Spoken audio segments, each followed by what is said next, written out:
এদিনৰ বাবে যোৰহাটৰ এগৰাকী যুৱতী বা ছাত্ৰীয়ে যোৰহাটৰ জিলা আয়ুক্তৰ দায়িত্বভাৰ গ্ৰহণ কৰিব পাৰিব। ঠিক সেইদৰে এদিনৰ বাবে যোৰহাটৰ এগৰাকী ছাত্ৰীয়ে অতিৰিক্ত জিলা আয়ুক্তৰ দায়িত্ব লাভ কৰিব পাৰিব। আৰু সেয়া কেনেধৰণে সম্ভৱ হ'ব তাকে আজি আমি আপোনালোকক জনাবলৈ আহিছোঁ। কিয়নো যোৰহাট জিলা প্ৰশাসন আৰু মহিলা আৰু শিশু সবলীকৰণ বিভাগৰ যোৰহাট কাৰ্যালয়ে আয়োজন কৰিছে এক বিশেষ প্ৰতিযোগিতাৰ, এক বিশেষ ৰচনা প্ৰতিযোগিতা। আৰু তাৰ বিষয়টোৱে হৈছে one day as district commissioner, অৰ্থাৎ এদিনৰ বাবে জিলা আয়ুক্ত। আমাৰ যিসকল যুৱক যুৱতী ছাত্ৰী আছে বা ছাত্ৰ ছাত্ৰী আছে, তেওঁলোকৰ বিশেষকৈ ছাত্ৰী বা যুৱতীসকলৰ বিকাশৰ বাবে বা তেওঁলোকৰ যি চিন্তাধাৰা সেই সন্দৰ্ভত তাৰ বিকাশৰ বাবে এই বিশেষ পদক্ষেপ গ্ৰহণ কৰা হৈছে।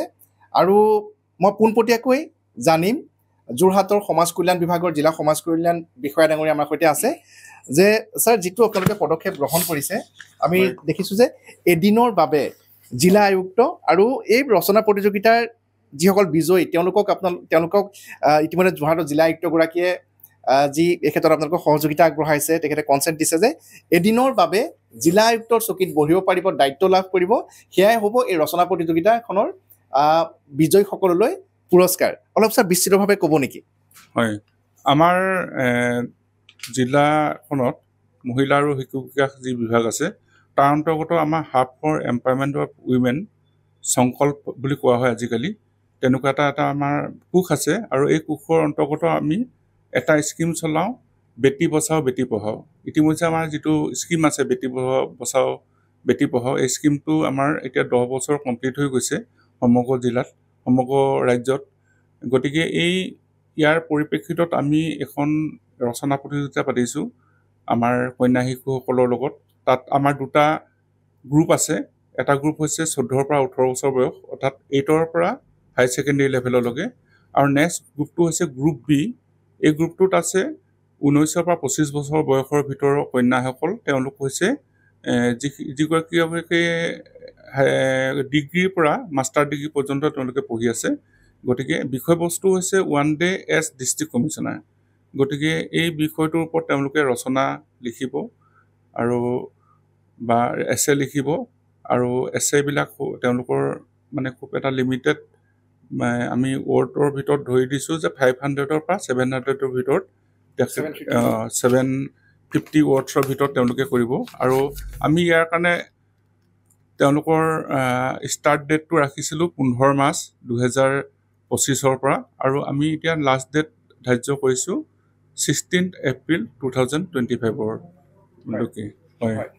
গতিকে যিসকল যোৰহাট জিলাৰ ছাত্ৰী আছে, বিশেষকৈ 8ম শ্ৰেণীৰ পৰা দ্বাদশ শ্ৰেণীলৈকে এটা কেটেগৰীত হ'ব সেই প্ৰতিযোগিতা one day as district commissioner, অৰ্থাৎ এদিনৰ বাবে যদিহে জিলা আয়ুক্তৰ দায়িত্ব দিয়া হয় তেনেহ'লে তেওঁ কি কৰিব? তেওঁলোকৰ নিজৰ মনৰ ভাৱখিনি লিখি পঠিয়াব লাগে 500 শব্দৰ পৰা 750 শব্দৰ ভিতৰত। আৰু স্নাতকৰ পৰা স্নাতকোত্তৰ পৰ্যায়ত যিসকল ছাত্ৰী আছে যোৰহাট জিলাৰ, তেওঁলোকে দ্বিতীয়টো শাখাত তেওঁলোকে অংশগ্ৰহণ কৰিব পাৰিব, বিষয় একেটাই। আৰু পুৰস্কাৰ হিচাপে যি উচ্চ শাখাৰ যিসকল ছাত্ৰী আছে তেওঁলোকে লাভ কৰিব এদিনৰ বাবে যোৰহাটৰ জিলা আয়ুক্তৰ দায়িত্ব। মই আৰু বিষয়া আছে যে এইটো যি আপোনালোকে ব্যৱস্থা গ্ৰহণ কৰিছে অতি এটা সুন্দৰ পদক্ষেপ। আৰু বিশেষকৈ যোৰহাটৰ জিলা আয়ুক্ত জয় শিৱানী ডাঙৰীয়াই এই বিষয়টোৰ প্ৰতি বহু সহযোগিতা আগবঢ়াইছে যে পুৰস্কাৰ হৈছে এদিনৰ বাবে জিলা আয়ুক্ত আৰু এদিনৰ বাবে অতিৰিক্ত জিলা আয়ুক্ত। হয়, নমস্কাৰ। মানে আমি সংকল্প মহিলা সবলীকৰণ কেন্দ্ৰৰ অধীনত আমাৰ যিটো কোষ আছে, সেই কোষৰ আমি গৈ পেলাই DC ছাৰৰ লগত আমি এই বিষয়ে আলোচনা কৰিছিলোঁ।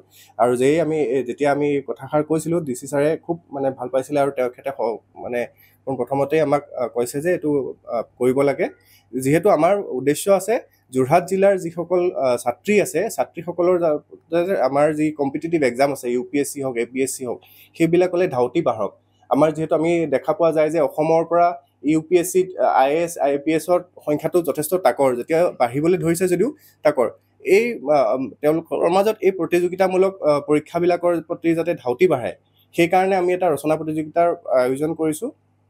আৰু সেইটো 2টা শাখাত আমি অনুষ্ঠিত কৰিম আপুনি ছাৰে ইতিমধ্যে আমাক আপোনালোকক জনাইছে যে আমি 8ম শ্ৰেণীৰ পৰা দ্বাদশ শ্ৰেণীলৈ প্ৰথম শাখা হ'ব আৰু প্ৰথম শাখাৰ ছাত্ৰীসকলে এদিনৰ বাবে অতিৰিক্ত জিলা আয়ুক্ত হ'ব আৰু উচ্চ শাখাত স্নাতক আৰু স্নাতকোত্তৰ শ্ৰেণীৰ ছাত্ৰীসকলে তাত যোগদান কৰিব আৰু তেখেতে এদিনৰ বাবে জিলা আয়ুক্ত হ'ব আমি আমি আশা কৰিছোঁ আমি অনলাইন আৰু অফলাইন দুয়োটাই পৰ্যায়ত আমি দিছোঁ মই এইখিনিতে জনাব বিচাৰিছোঁ যে অনলাইন আৰু অফলাইন এই 2টা পদ্ধতিতে সেই ৰচনাসমূহ ছাবমিট কৰিব পাৰিব প্ৰতিযোগিতাত অংশগ্ৰহণ কৰিব পাৰিব আৰু এটা কথা হৈছে যে অসমীয়া আৰু ইংৰাজী 2টা ভাষাতে এই প্ৰতিযোগিতাত অংশগ্ৰহণ কৰিব পাৰিব কিন্তু যেতিয়া সেই ৰচনাখন লিখিব তেনেহ'লে ইণ্টাৰনেটৰ পৰা কপি পেষ্ট কৰিব নোৱাৰিব বা আৰ্টিফিচিয়েল ইণ্টেলিজেন্সৰ যিবিলাক এপ আছে বা যিবিলাক ছফ্টৱেৰ আছে তাৰ সহায়ত আৰ্টিফিচিয়েল ইণ্টেলিজেন্সৰ জৰিয়তে লিখিব নোৱাৰিব কাৰণ সেইসমূহ ডিছকুৱালিফাইড হ'ব হয়নে হয় আমি যাতে তেখেতলোকৰ নিজৰ যিটো চিন্তাধাৰা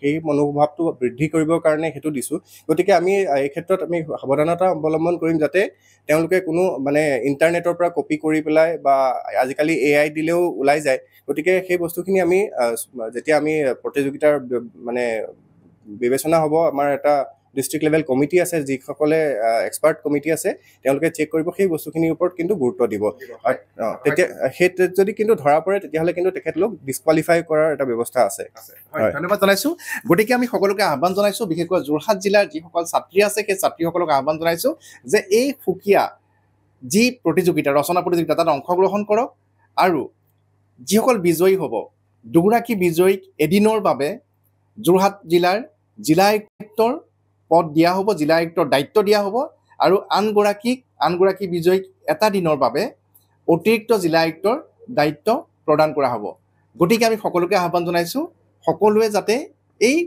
ৰচনা প্ৰতিযোগিতাখনত অংশগ্ৰহণ কৰে যোৰহাটৰ পৰা Gautam Bora news 18 Assam north east আপুনি বিচৰা বাতৰি পাব কেৱল নিউজ 18 এপত নিউজ 18 এপ ডাউনলোড কৰিবলৈ স্কেন কৰক এই QR code Google Play Store to পাব এই নিউজ 18 এপ